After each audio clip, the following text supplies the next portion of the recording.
थोडं जागा करा मागे सरकार. सर, आज आरक्षण बचाव यात्रेला सुरुवात करताय. बरोबर आहे. कशा पद्धतीने रेखाताई और रेखाताई रेखाताईंना यायसाठी जागा द्या. याशी कशा प्रकारे ही यात्रा असणार असं तुम्ही सांगितलं. बाजूला व्हा. या दोघे या बाजूला. हॅलो, कशा प्रकारे स्वरूप असेल या. हॅलो, ते आज आम्ही असणारा या ठिकाणी सुरुवात करतो आहोत. त्याच्यानंतर असणारा कोतवाल गार्डन मध्ये कोतवालांच्या स्मृतीनं असणारं आम्ही अभिवादन करणार. तिकडनं चेंबूरमध्ये शिवाजी महाराजांचा असणारा पुतळा आहे त्यांना असणारा पुष्पहार घालणार.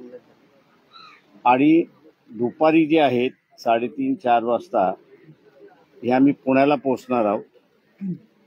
महात्मा फुलेंचा जो शाहूवाडा आहे ते शाहूवाड्याच्या ठिकाणी छोटीशी बैठक आहे.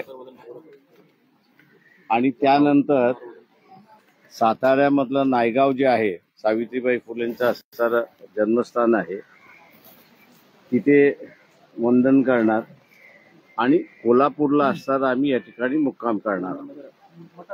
दुसऱ्या दिवशी कोल्हापूरला शाहू महाराजांच्या स्मृतीनं असणारं अभिवादन करून हा मार्च सुरुवात होईल. पाऊस मोठ्या प्रमाणात आहे याची जाणीव आहे आम्हाला. काही रस्ते बंद झालेत हेही आम्हाला त्याच्यातली जाणीव आहे.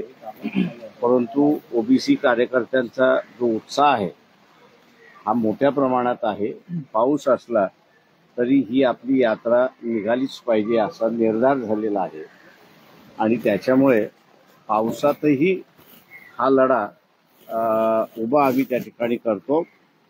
आणि महाराष्ट्रामध्ये जे एका प्रकारचं असणारं ओबीसीचं भीतीचं वातावरण जे आहे आणि दुसऱ्या बाजूस दंगली होण्याचं असणारं जे वातावरण आहे ते दंगलीचं वातावरण शांत करणं आणि ओबीसीना दिलासा देणं की आम्ही वंचित बहुजन आघाडी आपल्या बरोबर आहे या दोन हेतूने असणारा शांतता प्रस्थापित करण्यासाठी हा मार्च त्या ठिकाणी निघतो अशी परिस्थिती. जसं तुम्ही म्हणता की पाऊस अनेक ठिकाणी पुण्यात सुद्धा मोठा पाऊस पडतोय, मुंबईत सुद्धा पाऊस आहे. हो, कोल्हापूरला सगळेच रस्ते बंद झालेले आहेत.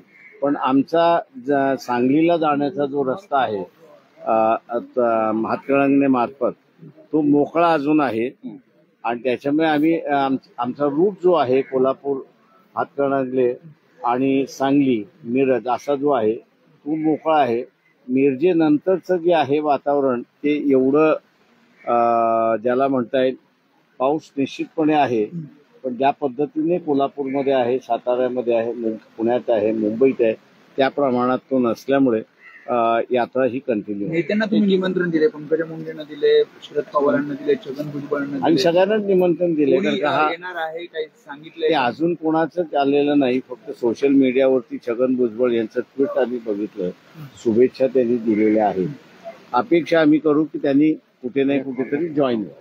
सामाजिक संघटना त्याच्यानंतर बऱ्याच सामाजिक संघटना आहेत की ज्यांनी हा कंटिन्यू झाला पाहिजे. मगाशी जे म्हणालो कार्यकर्त्यांनी आहे किंवा हा त्यांच्या आग्रहास्तव असताना आम्ही हा कंटिन्यू करतोय अशी गोष्ट. सर, एकीकडे आपण पाहतोय की मराठा ओबीसी वाद जो आहे तो संपूर्ण गावामध्ये धुमसत चाललेला आहे. एक लाईन तयार होते. दुसरीकडे सरकार म्हणते की सर्वपक्षीय बैठकीला विरोधी पक्षांना सुद्धा यायला हवं, पण ते येत नाही. शरद पवार म्हणतात की 225हून जास्त जागा आमच्या निवडून येतील विधानसभेमध्ये. या परिस्थितीकडे शरद पवारांचं हे जे स्टेटमेंट आहे की 225 समाजाचे उमेदवार निवडून येतील, हा जो समाज हा जो शब्द त्यांनी जो वापरला त्यातून मला वाटतं वातावरण चिघळलंय असं मी त्या ठिकाणी मानतोय. आणि आता ओबीसीने असं वाटतंय की त्यावेळेस मला माहिती आहे कारण का मीच पुढाकार त्यावेळेसचा होता. व्ही.पी. सिंगांनी हा ज्यावेळेस निर्णय झाला हे करायचा, जॉर्ज फर्नांडिस असतील, मधु दंडवते असतील, चंद्रशेखर असतील त्यावेळेस की हा निर्णय लागू करायचा असं झालं, त्यावेळेस एका पक्षाला बोलण्यासाठी असताना मी त्या ठिकाणी गेलो होतो आणि त्यांना मी असताना विनंती केली होती की हा सोशल इश्यू आहे, या सोशल इश्यूवरती असणारं सरकार पडते हे आम्हाला सरळ सरळ दिसतंय, पण सरकार पडण्याच्या अगोदर जर आपण असणारा हा निर्णयाला पाठिंबा दिला तर अधिक चांगला आहे. तर आमच्या त्यावेळेच्या माहितीप्रमाणे दोन्हीही पक्षाने आम्ही पाठिंबा देणार नाही असं कळवलं होतं, देणार नाही असं त्यांनी त्यावेळेस म्हणालं होतं. आणि मग ह्याच्यातला मार्ग काय, तर मग एकच मार्ग आहे की पार्लमेंटमध्ये मंडल कमिशन त्या काळच्या 84-85च्या सरकारने मंजूर केले असं स्टेटमेंट केलंय, त्यालाच आधार धरून आपण असणारा GR काढावा असं त्यावेळेसचा निर्णय झाला आणि तो GR झाला. सुप्रीम कोर्टामध्ये इंदिरा गांधी सयानीच्या केसमध्ये GR मार्फत काढणं याच्यावरती असणारं कुठलंही भाष्य झालेलं नाही, पण त्या GR मधला जो आशय आहे की ओबीसीचं आरक्षण ही घटनाशीर आहे का, तर त्याला असणारं इंदिरा सयानीच्या केसमध्ये असं सांगण्यात आलंय की ते घटनेशीर आहे, घटनात्मक आहे आणि कायदेशीर आहे.